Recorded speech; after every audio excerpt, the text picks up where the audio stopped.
Right, so this video, we're installing new lights in this what is being transformed at the minute into a new nursery. It had, before we started, just a single pendant light in the middle. Not that one, that's a new one, and no spots. So we've put the 4 spots in, and we've put this in the middle. Let's see if I can show you that.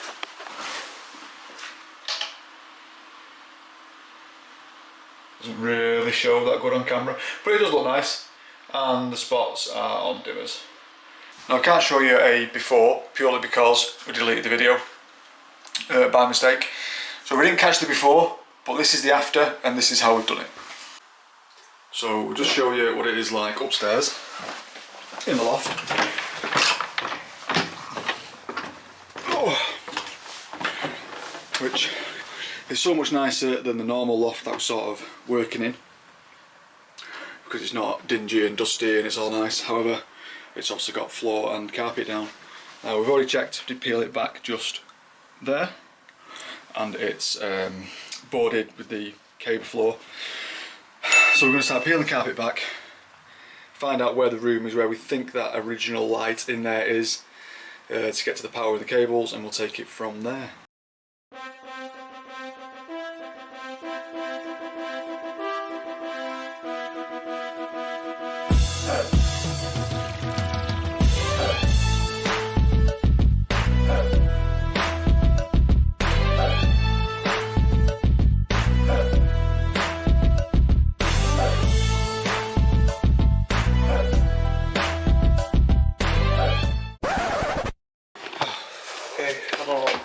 Joists, and then there'll be another. Then you'll just see directly into the thing. Joists are going to go that way.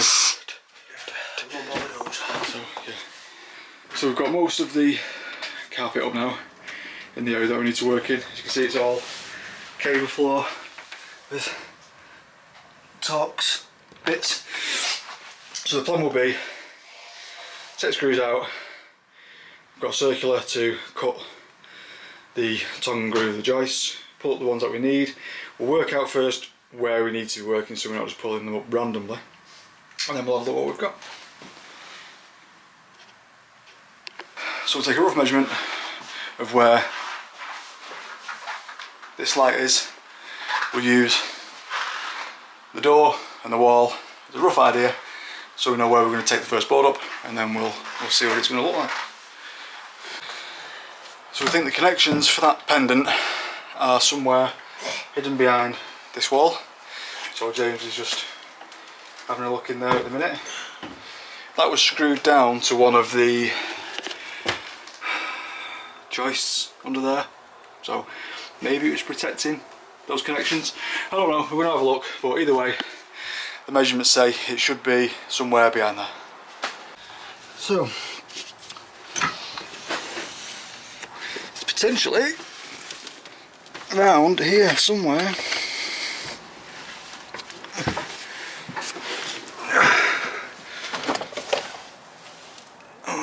There.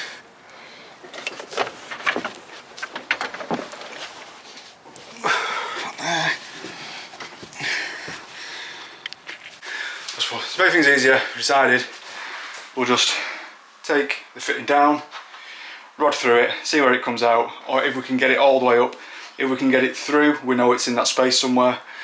If we can't get it through, we know it's under the floor. So we'll take that out. Safety first and all that.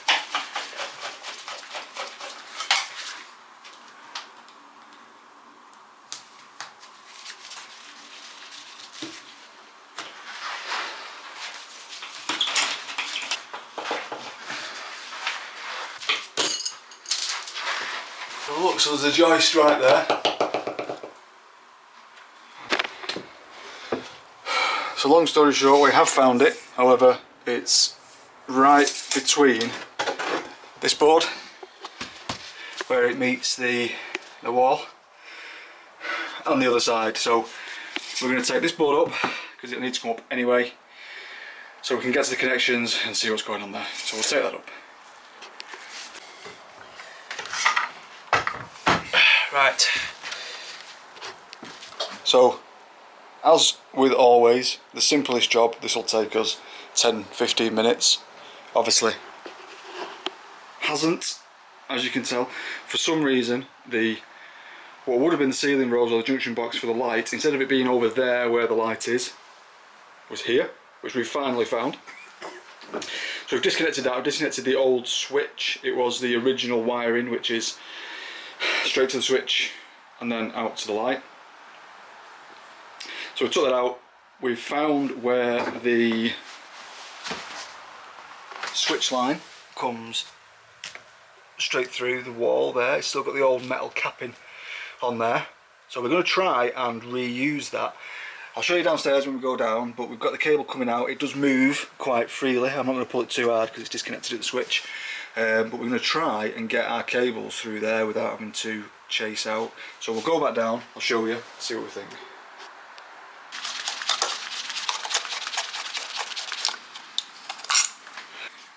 Okay.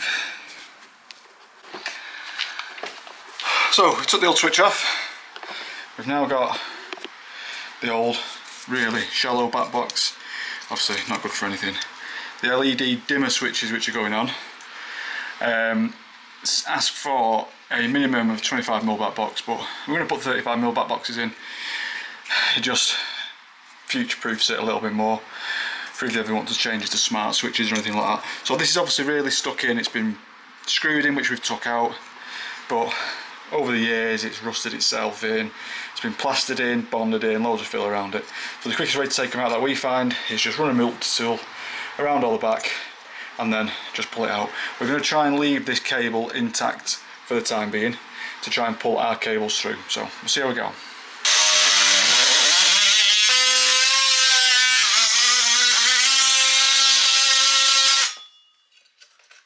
Look at that, easy.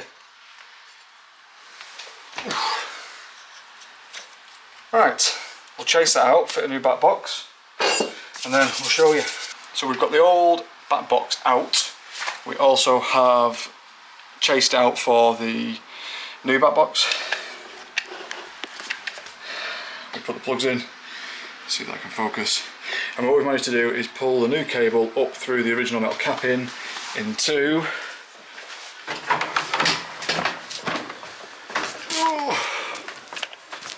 to here, which has come straight up there. So what we're going to try and do is repeat that 2 more times to see if there's enough space to get 3 cables up through it. Not sure if there will be, but if there is, it means that we can use the original capping. We don't have to do any chasing out on the wall, and it'll be a much nicer finish. So we're going to try that and see where we go. Try the next one. Okay. So this is what it looks like. We unbelievably managed to get 3 cables down behind the original metal capping. Tested them, they're all fine, no breaks, they've come in okay. Really happy with those. Checked some of the neutrals, obviously taking the feed to the switch on it, which is what I prefer to do anyway. There's not many instances where I'd put a ceiling rose in anymore. But yeah, all that went in totally fine. So after much horrible work, we've now got the new switch fitted and working for this centre light here. We got away, as you can see, without chasing out for the new cables. We managed to get it all behind the original metal capping. A little bit of a mess, but we're alright. We've now got to work out where we're putting 4 spots in here. We're going to measure the room now, we're going to work it out, try our best to avoid the joists that are already up there, and we'll see how we get on. I don't know what everyone normally uses for their hole saw kits, especially for downlights, as they can be quite big, at least bigger than the ones that you'd normally get in a standard hole saw kit. I don't know what I did with mine, I don't know where they've gone, if they've been borrowed or lost, I don't know. Realised I needed some. I got these just off Amazon for they're about 8 or 9 quid, unbelievably really. Draper, they're alright, I'll show you what's inside. All these sizes that you normally need, 4 downlights. It's a specific downlight kit. Like I say, it was less than a tenner, I don't know how long it'll last. Might only get 12 months out of it, might get 6 months out of it, but got us out of a pinch. so I can't really argue. I'm going to put a link to this in the description, just because I was so impressed by how cheap and how decent they are, just as either a little backup or as a DIY option, or whatever it is you want to do with them. But they're actually alright. So we've unbelievably done it. We have, I'm just turn this torch off so you can see. First, down like here, not you.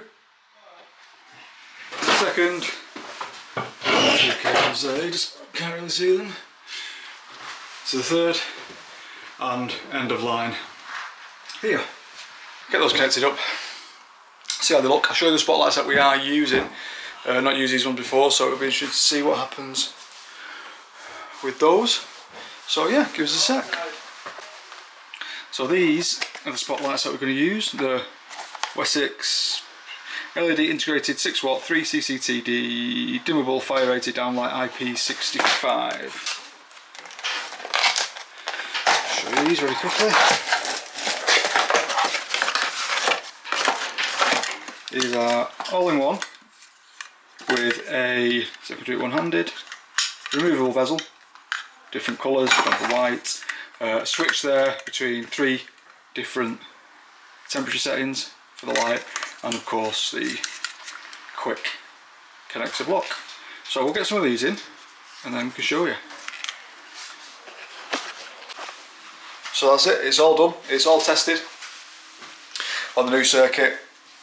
Just sorting the certificate now to issue that, but it's come out really, really nice. Now I like this light. Let's see if I can show you. Like a cloud. It is really cool. It does dim. It's on a dimmer switch, however the bulb that it comes with isn't a dimmable bulb, so nothing happens with it. But as you can, yeah, I like that. That's cool. So we'll get a dimmable bulb for it to swap that one out with, because obviously they're going to want that to dim as well with the rest of the lights. But yeah.